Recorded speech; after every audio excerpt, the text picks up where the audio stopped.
Chapter 22. In the Torture Chamber. The Persian's narrative continued. We were in the middle of a little six-cornered room, the sides of which were covered with mirrors from top to bottom. In the corners we could clearly see the joins in the glasses, the segments intended to turn on their gear. Yes, I recognized them, and I recognized the iron tree in the corner, at the bottom of one of those segments. The iron tree, with its iron branch, for the hanged men. I seized my companion's arm. The Vicomte de Chagny was all a-quiver, eager to shout to his betrothed that he was bringing her help.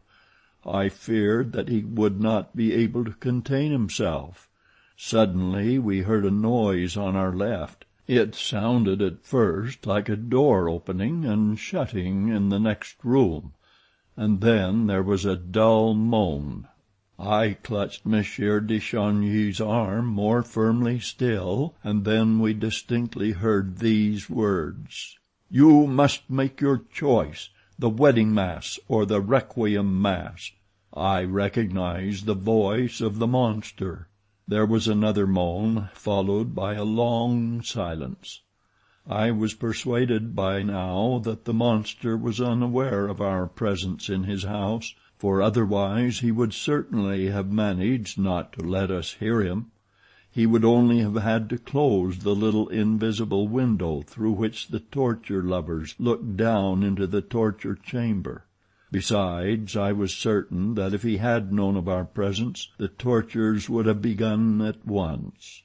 The important thing was not to let him know, and I dreaded nothing so much as the impulsiveness of the Vicomte de Chagny, who wanted to rush through the walls to Christine Daae, whose moans we continued to hear at intervals. "The requiem mass is not at all gay," Eric's voice resumed, "whereas the wedding mass, you can take my word for it, is magnificent. You must take a resolution and know your own mind. I can't go on living like this, like a mole in a burrow. Don Juan Triumphant is finished, and now I want to live like everybody else. I want to have a wife like everybody else, and to take her out on Sundays. I have invented a mask that makes me look like anybody. People will not even turn round in the streets. You will be the happiest of women, and we will sing all by ourselves till we swoon away with delight. You are crying. You are afraid of me, and yet I am not really wicked. Love me, and you shall see. All I wanted was to be loved for myself. If you loved me, I should be as gentle as a lamb, and you could do anything with me that you pleased." Soon the moans that accompanied this sort of love's litany increased and increased. I have never heard anything more despairing, and Monsieur de Chagny and I recognized that this terrible lamentation came from Eric himself.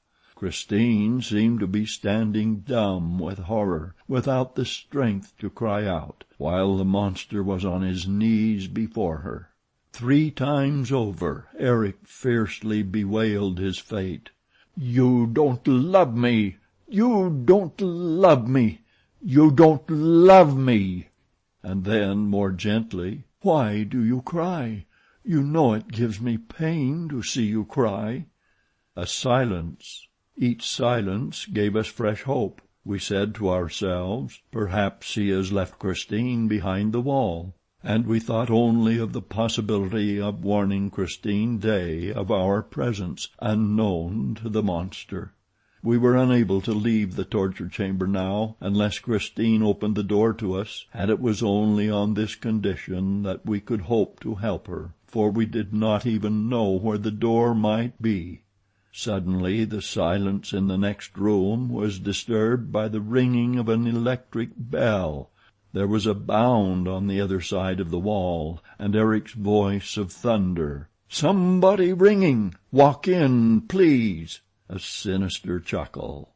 "Who has come bothering now? Wait for me here. I am going to tell the siren to open the door." Steps moved away. A door closed.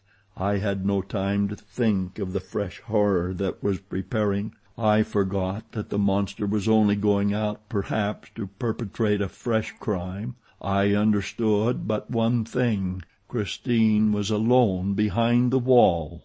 The Vicomte de Chagny was already calling to her, "Christine! Christine!" As we could hear what was said in the next room, there was no reason why my companion should not be heard in his turn. Nevertheless, the Viscount had to repeat his cry time after time. At last a faint voice reached us. "I am dreaming," it said. "Christine! Christine! It is I, Raoul." A silence. "But answer me, Christine. In heaven's name, if you are alone, answer me." Then Christine's voice whispered Raoul's name. "Yes, yes, it is I. It is not a dream. Christine, trust me. We are here to save you. But be prudent. When you hear the monster, warn us." Then Christine gave way to fear. She trembled lest Eric should discover where Raoul was hidden. She told us in a few hurried words that Eric had gone quite mad with love, and that he had decided to kill everybody and himself with everybody if she did not consent to become his wife.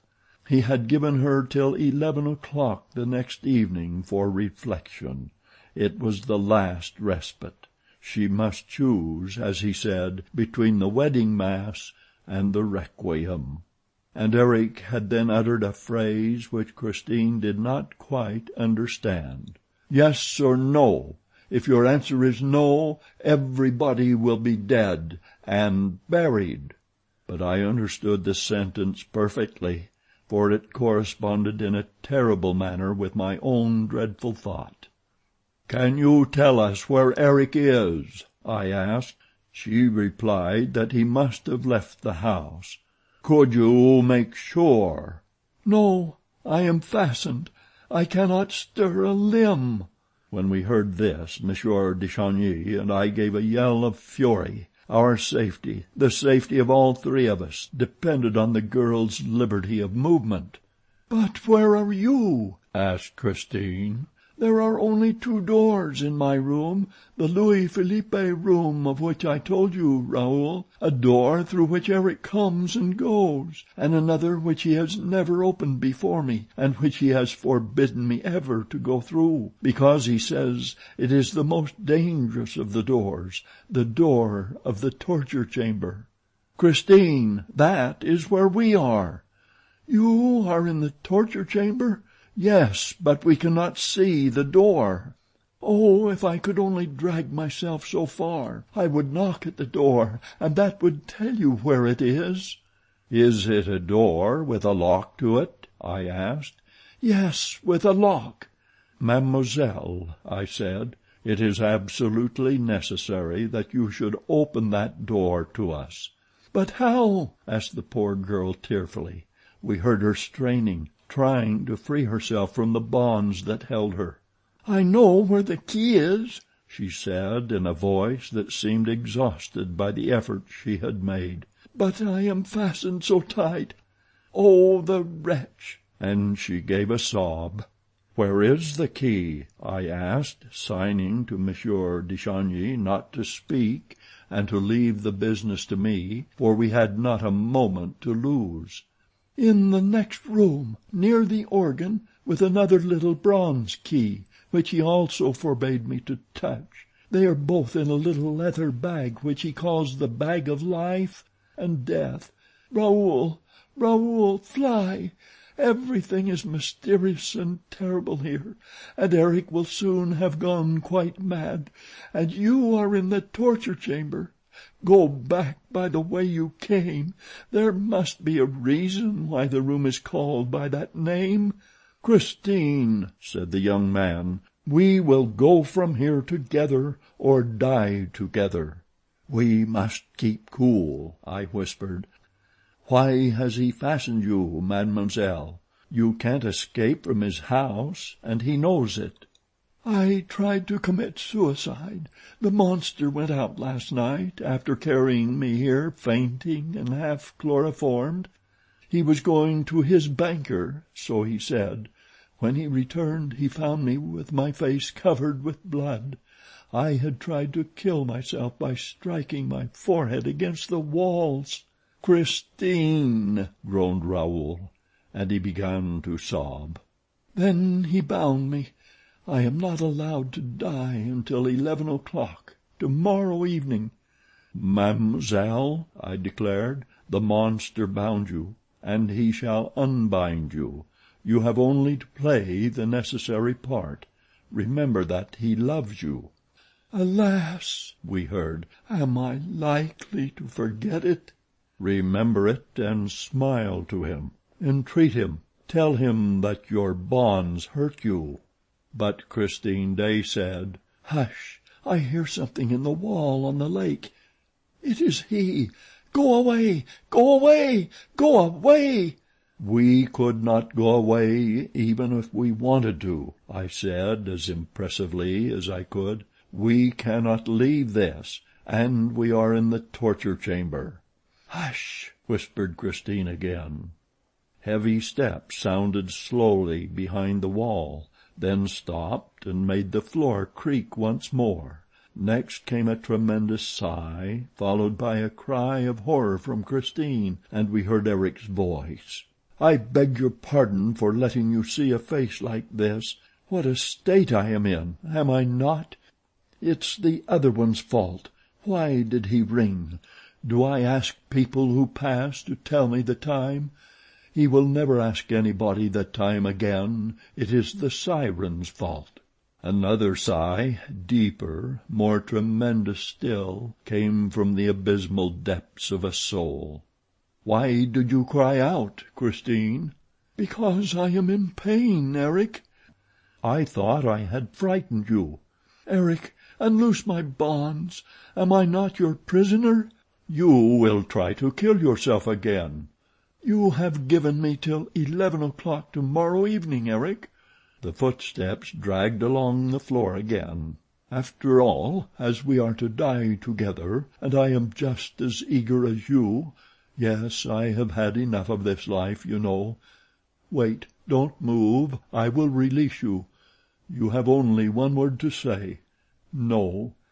And it will at once be over with everybody. You are right, you are right. Why wait till 11 o'clock tomorrow evening? True, it would have been grander, finer, but that is childish nonsense. We should only think of ourselves in this life, of our own death. The rest doesn't matter. You're looking at me because I am all wet? Oh, my dear, it's raining cats and dogs outside. Apart from that, Christine, I think I am subject to hallucinations. You know, the man who rang at the siren's door just now. Go and look if he's ringing at the bottom of the lake well. He was rather like... There, turn round. Are you glad? You're free now. Oh, my poor Christine, look at your wrists. Tell me, have I hurt them? That alone deserves death. Talking of death, I must sing his requiem." Hearing these terrible remarks, I received an awful presentiment. I, too, had once rung at the monster's door, and without knowing it must have set some warning current in motion. And I remembered the two arms that had emerged from the inky waters. What poor wretch had strayed to that shore this time? Who was the other one, the one whose requiem we now heard sung? Eric sang like the god of thunder, sang a dies irae that enveloped us as in a storm. The elements seemed to rage around us. Suddenly the organ and the voice ceased, so suddenly that Monsieur de Chagny sprang back on the other side of the wall with emotion, and the voice, changed and transformed, distinctly grated out these metallic syllables: "What have you done with my bag?" End of chapter 22.